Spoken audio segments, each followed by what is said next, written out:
I'm going to show you and then demonstrate to you the best starting rogue build in Diablo 4. In my opinion, this build is the best possible character to start the game with, because the way Diablo 4 works is all of your money and resources are account shared. So that means if you have a character that can run around quickly and farm and get ahead of the game and unlock a bunch of stuff for your other characters, you will have a very easy time leveling up other characters if you want to. The Barbarian is one of the worst and slowest and hardest starts in this game, but the Rogue is the easiest, and I'm going to share with you the build today. Now, if you just want to save time and take my word for it, I will just show you all of the skills that you should put into, and then you can close the video. But I'm going to spend the rest of the video explaining why and how they work together, and then I'm going to run a little dungeon here for you and show you exactly how it works. The way this build works, first off, let me just show you everything. Here's the leveling route up to 25, so level 1 puncture, and then when you see here where it says like puncture and there's an arrow to enhanced puncture, you're not putting 2 points into puncture. Let me just show you on the skill tree real quick, so just to give you an example. You're only putting 1 point into this. The reason the arrow exists is so it tells you to go to enhanced puncture, and then from enhanced puncture at level 3 to fundamental puncture, and so on and so forth. So I'm just going to scroll this for people that don't have, they're short on time, all right? So puncture into flurry, into caltrop, shadow step, dark shroud, core passives, shadow imbuement, more passives, caltrops, imbuements, and then ultimate passives, and then your bonus point goes into innervation as well. So there you go. You can rewind the video for people in a rush. For everyone else, let me explain the skill tree and why we're picking these skills. First up is puncture. This is the skill where you throw 3 knives, and this thing is just free vulnerability. Now, vulnerability is 20% increased maximum damage right from the get-go, but also, this is your main energy restoration spell or attack, whatever you want to call it, and when it combines with other items later in the game and other passives later in the game, very early on in the game, like you can get to 25 in a few hours, you can speedrun it, you're going to have tons and tons of energy to be able to spam your basic your core ability, Flurry, which is up next. So your first 3 levels right here. Next 3 levels are going into Flurry, and then Enhanced Flurry and Improved Flurry. And this is so you can clear crowds faster. We don't need to stun enemies, and we don't really ever use evasion unless we're running away or fighting bosses, in which case you can't stun them anyway. So this is Flurry. Now this is Flurry with an item that allows me to shoot circles around me. So normally it just shoots in a cone in front of you and not all around you, but I have an item that's enhancing it. And this attacks 4 times, it attacks very fast. This is kind of like being a Zealot. For those of you that have played Diablo 2, this is a dagger version of a Zealot, and it plays exactly the same. You're super tanky, you heal back to full every cast almost, you have amazing sustain, but let's continue on. So next 3 levels after, wow, it just zoomed me all the way down for some reason, nice game. Okay, so next up you're going down to the agility tree, you're picking up caltrops, and you're picking up enhanced caltrops. Now this is kind of bugged. Enhanced caltrops, I don't know if they'll fix it in time for, you know, whatever, the next patch, but this is not fixed as of launch day, which is tomorrow, I believe, when I release this video. But essentially, enemies take 3% increased damage from each second they're in caltrops. Now, what's bugged about this is you put down the caltrops, and then for 6 seconds, they're ticking up 3% damage each time, right? And then you put down another caltrops, and hey, it's still ticking up. It's never stopped ticking up, and then if we can get another caltrops out, it's still ticking up. It's still ticking. Like, basically, if you can keep an enemy in here, and because we are technically melee, we can, we are infinitely stacking damage. It does not cap out. It just means that eventually our spell that hits 4 times is going to eventually one-shot anything we're fighting. Yes, it's bugged, and it's a fun bug, and it's powerful, and we're abusing the hell out of it. Next up is Shadow Step. This is our movement ability, but also we're going to go up to Enhanced Shadow Step to increase our crit chance, making our DPS that much higher. And this is worded so weird, okay? Your cooldown's reduced by 3 seconds if it hasn't damaged an enemy in the last 4 seconds. Well, the skill normally has an almost 9-second cooldown, so you won't ever be able to, like, hit someone before then, until you get into cooldown reduction synergies way later on at a higher level. But this is for the early game, the early start. This is to get you boosted ahead of everyone else on launch day, which is tomorrow, by the way. Unless something drastic happens, like the servers go down. But anyway, from there, we're going to go down, and we're going to pick up Dark Shroud, okay? And this is your damage reduction spell, and then you're going to pick up Enhanced Dark Shroud and Countering Dark Shroud, and what this does is give you 10% passive crit. It looks like this, and to be honest, this is absolute garbage when it comes to trash clearing or bosses with summons or adds or multi-hit spells, because it just hits you 5 times and all these are gone immediately. Like 5 little spiders run up and touch you on your toes, and it's immediately gone. This is for downing mostly bosses, just like 1v1 or world bosses, because like the really big evil world bosses in this game, they don't generally summon things from what I've seen so far, from what the beta and what early access has allowed me to see. I know there's more to it and more stuff will come out, but this is really good for just elite bosses that aren't add heavy or multi-hit heavy. It just adds more crit, which is how the build synergizes. Anyway, so from there, we're going to go down to here and get Shadow Imbuement, which it makes your daggers nice and purple. And this is great. This enhances your trash clear, but also you're going to pick up Enhanced Shadow Imbuement. So 25% crit chance when an enemy's injured. That means less than 35% health. Very good for, it's super good for just trash clearing and farming in the open world and just blowing up entire packs of mobs. You are now an AoE Zealot from Diablo 2, which is super nice. Alright, and then from there, you're going to go all the way back up, by the way. And I might have messed up the order a little bit, but you're going to pick up Sturdy and at least 1 point of Siphoning Strikes. Earlier on, I kind of, like I said, I messed it up. That's why I have this little handy-dandy list here for the actual route. So you can pause the video there or just rewind it, whatever. But at this point, you're going to max out Siphoning Strikes so that you heal 3% for every time. Remember, we're hitting 4 times in an area of effect, okay, and we're critting like crazy at this point. After that, you're going to pick up Disciplined Caltrops. This is 5% crit chance and 10% on vulnerable enemies. Regular enemies melt anyway, so it's not that important. By the way, your little throwing dagger spell here, Puncture, this is at least 2 of these hit an enemy, which are always in melee range, by the way. That's going to always hit 2 enemies because of how... I'm going to teach you how this works with my controls. It's super simple. Yeah, it looks hard, but it's not. And this always just adds vulnerable. Also, your flurry spell, it adds vulnerable if it hits a vulnerable enemy, which you're always going to be... You're just going to be spamming vulnerable on everything, except for elite bosses and world bosses, of course. Anyway, so we go back down now. And then you pick up Shadow Crash, which this almost never procs. It's just a prerequisite to consuming shadows, which is 10 energy. This turns trash clear and bosses with adds into infinite energy. Alright, just 1 point. You don't need any more than 1 point for now. You can get more later when you level up more past 25. Then that unlocks the ultimate tree, and because we have all of our skills down here, we don't need an ultimate skill. And let me tell you right now, ultimate skills, they're fun, they're cool. They get really good later, way later on with Paragon levels and stuff like that. But for the early game, they have very long cooldowns, and it hurts the heck out of your DPS. Like, you don't kill bosses faster with Shadow Clone until much later in the game. Right now, this build clears trash. It helps you sustain infinitely. That's the whole point of this build. Infinite tanky sustain, and you can face roll your keyboard and just smash everything. So once you unlock Ultimate, your last points are going to be in Innervation. Now, you can only get 2 out of 3 up to level 25, but if you actually open your map and go to rewards and you're doing side quests, look at this. You get a skill point there, and you get a skill point there. Because at level 1, you don't get a skill point, right? So technically, you would only get 1 point, but whatever. So that would be level, you know, that would be 2 out of 3 and then 3 out of 3 with this. So just do your danged dailies, okay?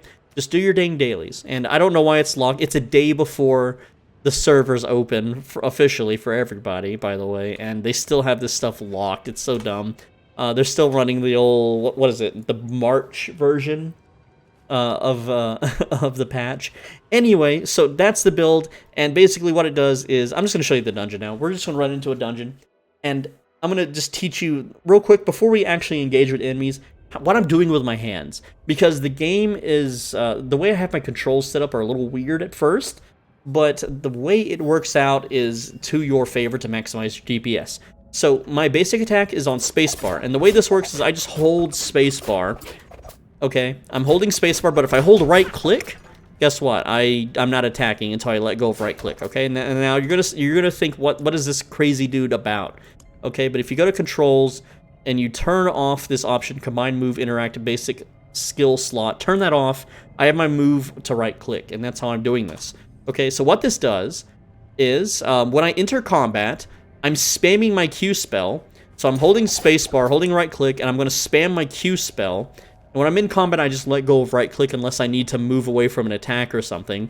And basically, the Q spell takes priority over the spacebar, but when the Q spell can't be cast due to low energy, the spacebar spell, Puncture, it automatically goes off, which combines with our combo points. By the way, for specialization, I'm using combo points, not inner sight sucks for low levels. Use this later on at level 75, Paragon, 25, whatever you want to call it, okay? It's level 50's cap, and then 25 Paragon. Preparation, again, you worry about that at endgame. I haven't really found too much of a use yet for preparation, but I don't want to spoil anything because the game's not officially out yet as of me recording this. So, at the same time, I can use my W spell, my E spell, and my R spell and D spell can be cast while I'm in an animation lock. So check this out. See, I can cast those while I'm in the sky. So that's just a nice way to do it. But these are just... everything is giving you crit. Your Caltrops give you crit. It gives you increased damage. Your Shadow Step gives you increased crit. Your Dark Shroud gives you increased crit. And your Shadow Imbuement gives you increased crit when they're injured. And what that means is when you crit, you heal a max % of your life back. It's not a flat amount. It's not based on your damage. It's based on your maximum HP. Okay, so you're always healing to full very, very quickly because this attacks 4 times. And your spacebar spell is filling up your energy super quick. So is your Q spell sometimes. It just works magically. But also, this is a high mobility build, so we run past all enemies that aren't unique and aren't named. Unless it calls for it. So right here, it's calling for search the slain villagers for the bloodstained key. So I can just run past normal mobs and loot chests, right? Like, I don't need these mobs. I can just run past them. There's nothing special about these guys, but I'll go ahead and fight them just for you. So I'm holding right click. I'm going to hold spacebar and Q, right? And they just die immediately, okay? That's how it works. When you have your Shadow Imbuement, regular trash mobs will die immediately, okay? I'm not overgearing this. I'm just, like, because they're scaled to my level. They died in one cast. A spammable, almost infinite cast, all right? But, again, they don't give good drops. Almost never, sometimes. You can see there's something to do. Let me show you. There's like a little diamond above this corpse. And look at my health. It's getting low. It's getting low. Oh no, guys. It's getting so low. What am I going to do? Well, I'm just going to spam spells here. And there we go. See, my health just jumps right back to full. I didn't even potion yet. So here's a named mob. What we want to do for named mobs, you drop the Caltrops, you Shadow Step, hold spacebar, spam your Q spell, spam your D spell, and they just melt immediately. This mob has increased health. He died in like 2 hits. Okay, that's because we're constantly critting and exploding and putting enemies in vulnerable states and all sorts of other things all at once. Things just immediately die. It is just so broken and overpowered. You're not going to see another YouTuber clear faster at level 25 than this, and do it while infinitely sustaining whatever it is you're fighting. Okay, there's a treasure goblin. This build is perfect for treasure goblins because we can Shadow Step to them, and we can just chase them. And our Shadow Step is coming back soon. So look at the damage we're just pumping on this goblin. We can even weaken him a bit with the Caltrops, and that's fine. Shadow Step back to him. And again, we can keep up indefinitely because Shadow Step gives us passive move speed. Okay, there we go. We pop the goblin. We get the rares. And the bears are attacking us. Now, there's a few other things I want to talk to you also. Shadow Step is not just a movement ability. It is your anti-stun, anti-freeze. So here's the thing. Shadow Step gives you what's called unstoppable. This is your, I've been stunned and knocked down and frozen in a poison pile, and the boss is about to chew my face off. You Shadow Step and you're free. You're broke from the freeze. You're off the ground. Now, for those that don't know, also, just your basic evade spell, you can tech this. This is a fighting game term, okay? If you suffer a knockdown, and right as your back lands on the ground from the knockdown, you can push your evade key and you'll spring right back up. And I don't know if this is just for rogues or all classes. I assume it's for all classes. But yeah, you can use the evade. Hey, isn't this supposed to have a key or something? I guess not.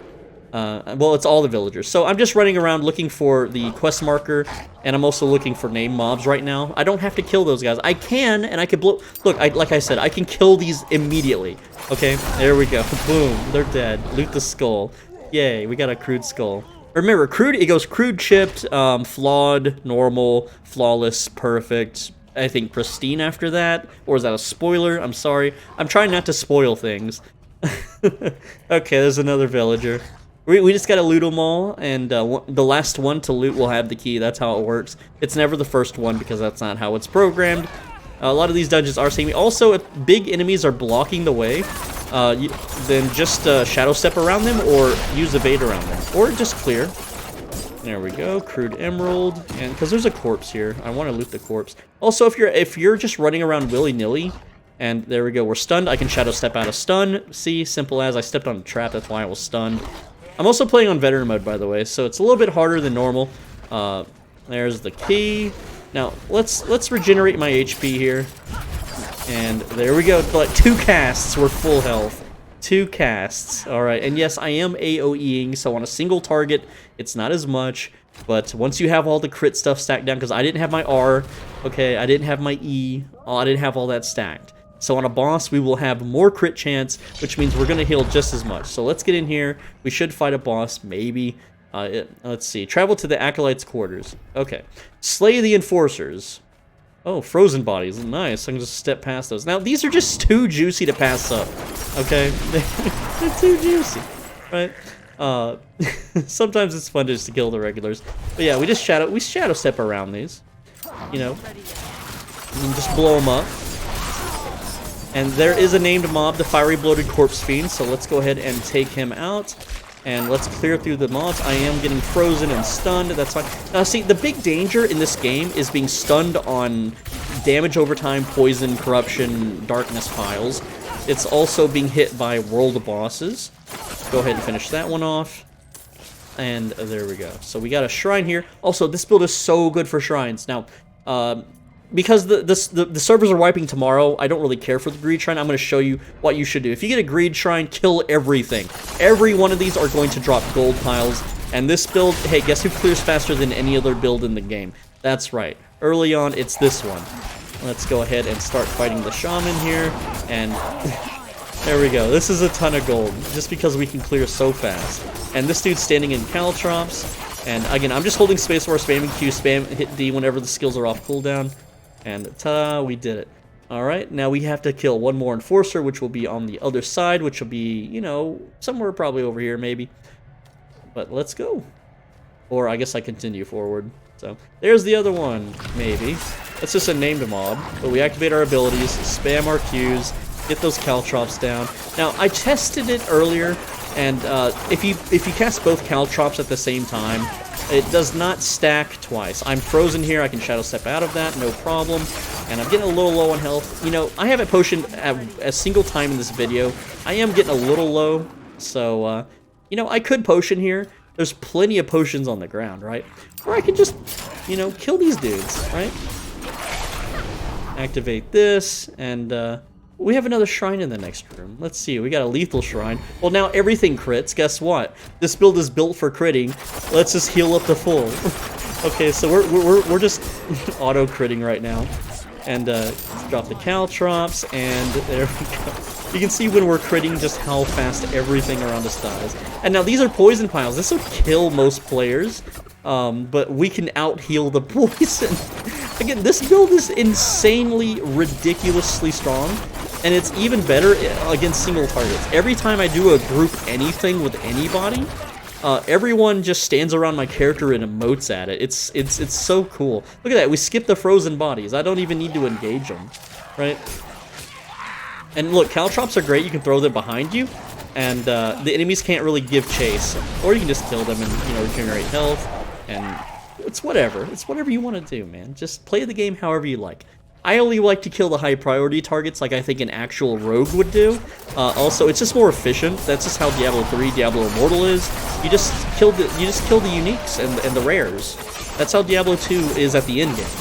And you can kill everything if you want. You know, you don't have to skip them. Unless always make sure on the right side of your screen. Like if it says slay every enemy in the dungeon, I usually skip that one because that's going to take longer to clear. But we just need to kill the enforcers. So let's see. We'll go down here now, and you could roll to get that 40% increased run speed. Here we go. We got the boss. So we're going to run up to... Oh, he's triple. This is actually a really difficult fight. Oh, yes. And I'm frozen. I don't have Shadow Step. I'm taking hits. That's okay. Still taking some hits. There we go. Throw another Caltrop. Get all of our stuff. We have... Look, he melted immediately. We stacked all of our crit bonuses. I still haven't potioned this entire video. Not a single potion. Not a single one. We can open the door now. Where's the door? It's up. Yes, almost every dungeon, the end boss is up, by the way. Spoilers. I hope they change that for launch. They said they were. They said they were going to make it a little more random, and we'll see what happens. Okay, so... Alright. And Spirit Color of Frost. Oh, this is a freezy boy. This one's not really fun to fight. Oh, he's got the totems out. Oh, no, they don't have that in the game yet. Okay, fine. And look at this. We just, look at the damage I'm doing. We've already gotten him down 25%. We just opened on him, right? Most other players will be struggling. Now, this is a big ads fight, so I'm not able to get a lot of, out of my shrouding, but there we go. Add the shrouds. All the ads are dead. We can start. Look at my energy on the bottom right. Now, I am frozen here. I can shadow step out of that. There we go. And...